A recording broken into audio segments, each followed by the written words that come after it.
Hey everybody, welcome back to the weekly review. This is the third episode of the weekly review. Again, we're going to be doing these live on Sunday nights. I believe at the time it's going to be like 8:30 to 9:30, something like that, once we get the new setup. But we are still recording these on Sunday nights after the football has been played, after the news for the week has came out, and we got an idea of box office and all those things. So we're talking about movies, the stories from last week, as well as, I like talking about my Saints every now and again. And so we're going to make it a weekly thing during the season where we come in here, we talk the Saints at the end of the weekly review. And so that is what this is. We're going to start with a really, really funny story. And that is Joe Budden.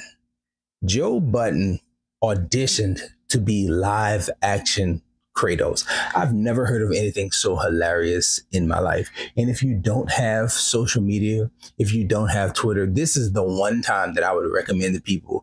You need to get access to Twitter and you need to get on there and see the videos of the mashups that people have made with Joe Budden's audio injected into different Kratos scenes from the last few games. Oh my goodness, I've never seen anything so funny. I wanted to include one of them here, but you can't really find one without any cursing. And so I haven't done it. It's been hilarious to watch these videos play out with a response that's actually quite similar to what Kratos does, but it's just Joe Budden audio sounding ridiculous. I love it. I really, really would like to know what was the thinking he had behind auditioning or going out for that role. Outside of being bald and having a beard, I don't see what in the world makes him think that he would have been a great choice for that role. But hey, everybody has aspirations and dreams. Maybe he saw it and said, I want to be a part of that. And he went out and he shot his shot for it. But man, the hilariousness that has ensued since that news broke made pretty much my whole week. But moving on to more serious movie news, I do want to talk about A24. A24 is in the running or preparing a bid to buy the Texas Chainsaw Massacre IP. They're talking about Glenn Powell and someone else being involved with rebooting of the franchise. I don't know if it's in producer roles or starring or directing or what. But I must say that it's cool to see rights change from hands to hands when it comes to some of these IP. Texas Chainsaw being one of the IP that I'm relatively interested in. I do enjoy slashers, and so Texas Chainsaw right up there with the classic slashers. And I feel like it's an IP that could use some new ideas and some fresh direction, because the last, I want to say 2 or 3 Texas Chainsaw movies have been relatively underwhelming and or disappointing. I think the one that was a Netflix produced one, the most recent one, really bad, really, really bad. I remember rolling my eyes several times at the way things shook out. I thought, based on the trailers, that it would be much, much better, way more creepy, and it just under-delivered. And I feel like you got to go back quite a while in the mythos of Texas Chainsaw, quite a back in the catalog, quite far back, to find something that was truly good from Texas Chainsaw. So having A24 involved and seeing a new direction, for that IP, yeah, good. Do that. Either that or let it rest. I talked about it earlier in the year, or maybe in my first episode, or maybe it was the Jurassic Park review that I did from the recent Jurassic Park movie. But I strongly believe that there are some IP that need to just rest. Like, y'all can let it go. Jurassic Park being one of them. Honestly, if you want, you could let Texas Chainsaw rest as well, unless you're going to do something fresh and new and different. There's a lot of IP that I feel like, hey, man, we got 10 of these over the course of the last 30, 40 years.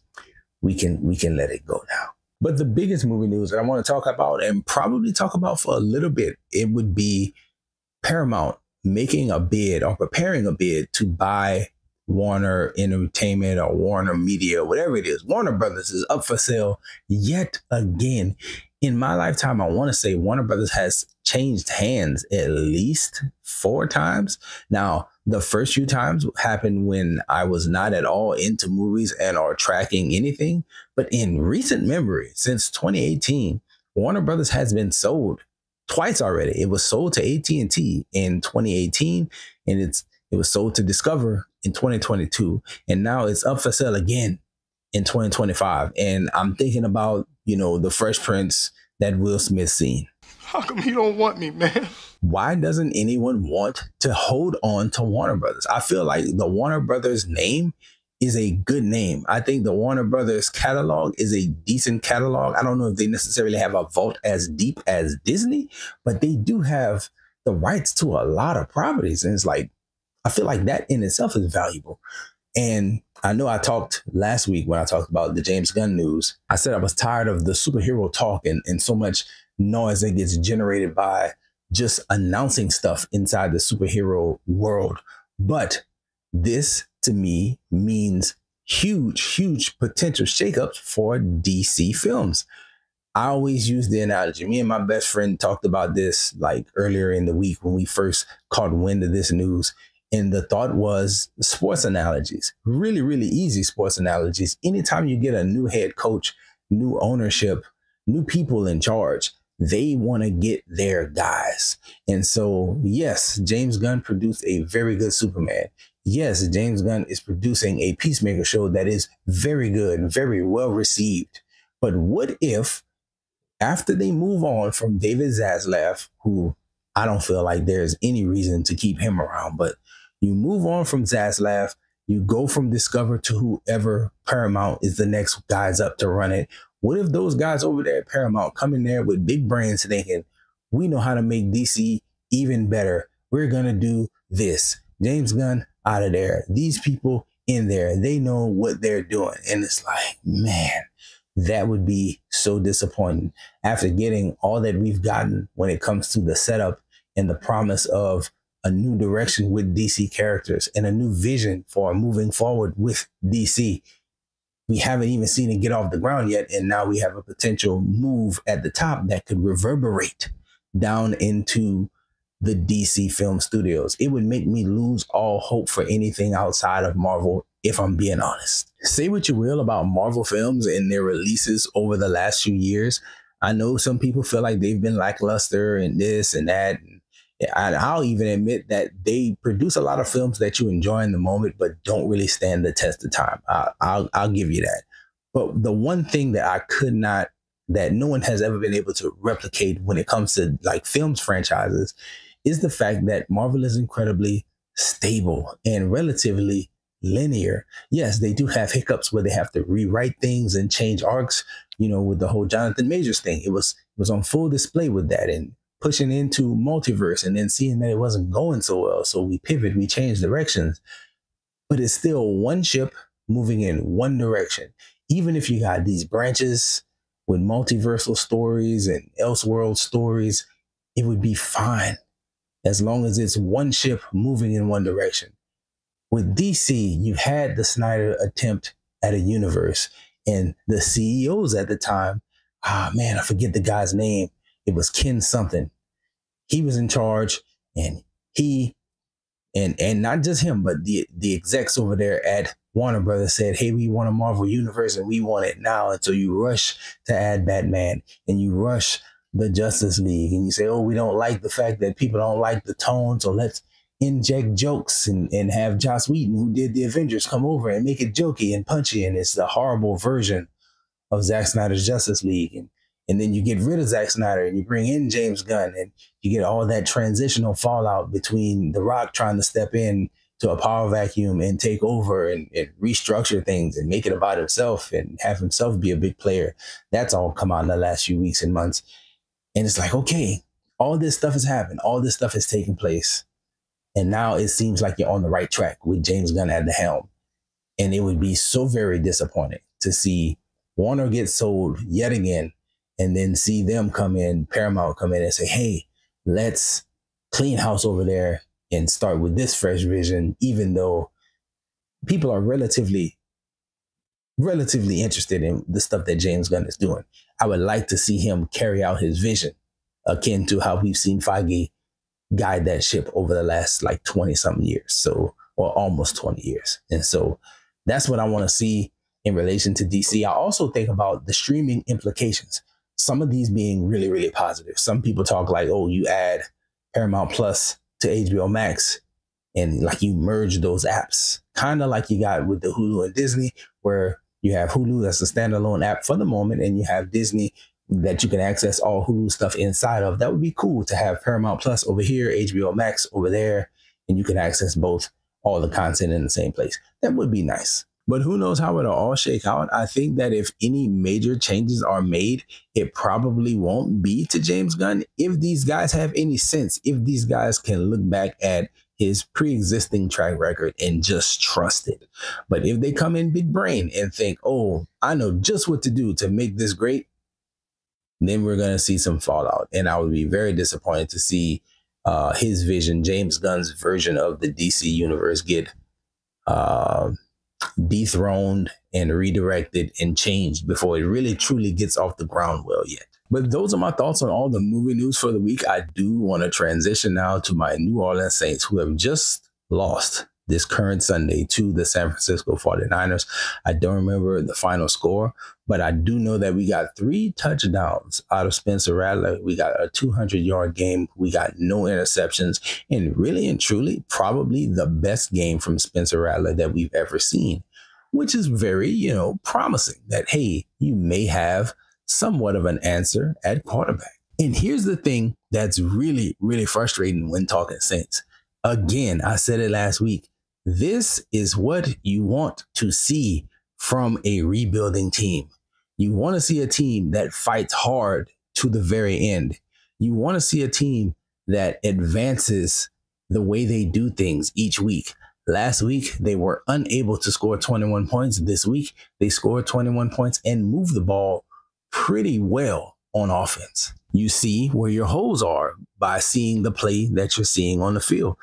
You see a team that still seems like they believe in their coach and are fighting for their coach and are doing their best to implement the new vision that they have before them.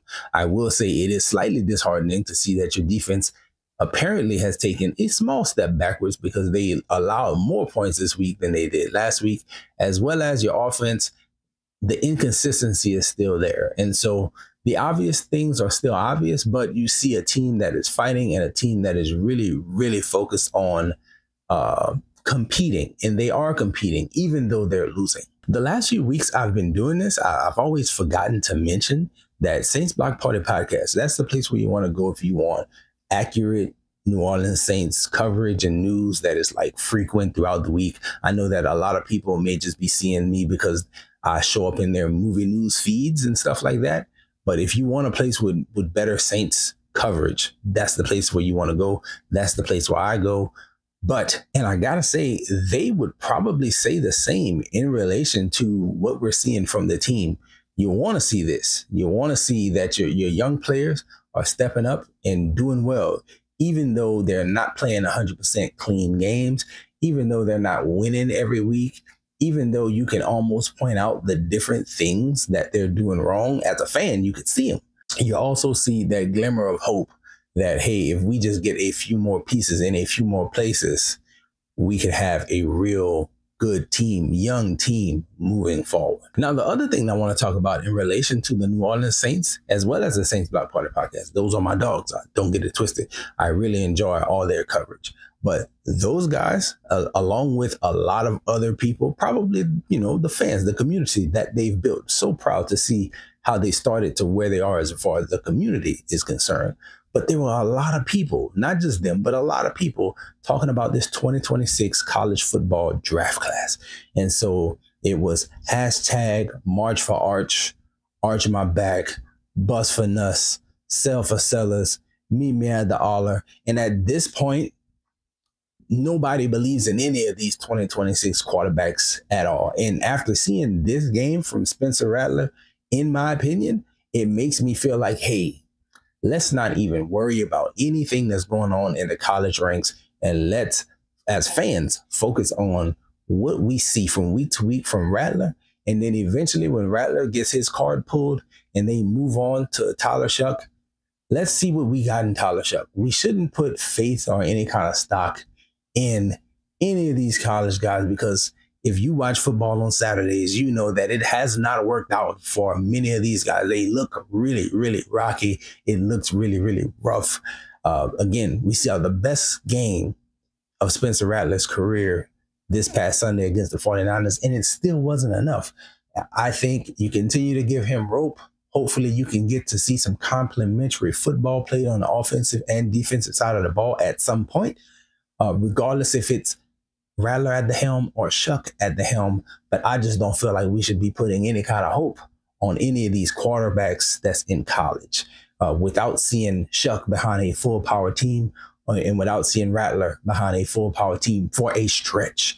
I just don't think that it's a smart thing to do, to be putting any kind of hope in them boys in college. I guess that's all we got for this one, y'all. The weekly review has ended. I think we've hit all the things that we want to hit. Let me know if you have any questions, comments, concerns. You want to talk about anything in that comment section. I appreciate you if you choose to do so. And that's all we got. Enjoy yourself, guard your heart, and go watch something good.